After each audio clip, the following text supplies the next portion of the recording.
एलहित बन क तू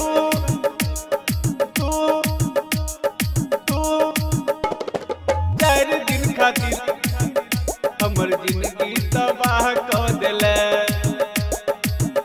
दर्द दिल के बढ़ा क गेले, केहन रोग धरा क गेले। एलहित बन क तू चार दिन खातिर हमर जिंदगी तबाह क देले। एलहित बन क तू चार दिन खातिर हमर जिंदगी तबाह क देले। हमरा पागल बना तू देले, केहन रोग धरा क गेले। एलहित बन क तू चार दिन खातिर हमर जिंदगी तबाह क देले। एलहित बन क तू चार दिन खातिर हमर जिंदगी तबाह क देले। एलहित बन क तू चार दिन खातिर हमर जिंदगी तबाह क देले। हाँ जान से ज्यादा चाहलियो गे तोरा, तैयो तोहर बदलो इरादा। तोरा लेल जान की नहीं के लियो, अपना माय बाप के सपना तोड़लियो, सपना तोड़लियो। हाँ जानो से ज्यादा चाहलियो गे तोरा, तैयो तोहर बदलो इरादा।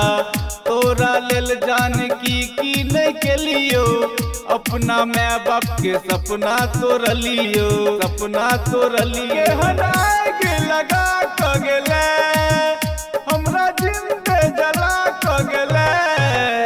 एलहित बन क तू चार दिन खातिर हमर जिंदगी तबाह क देले। एलहित बन क तू चार दिन खातिर हमर जिंदगी तबाह क देले। एलहित बन क तू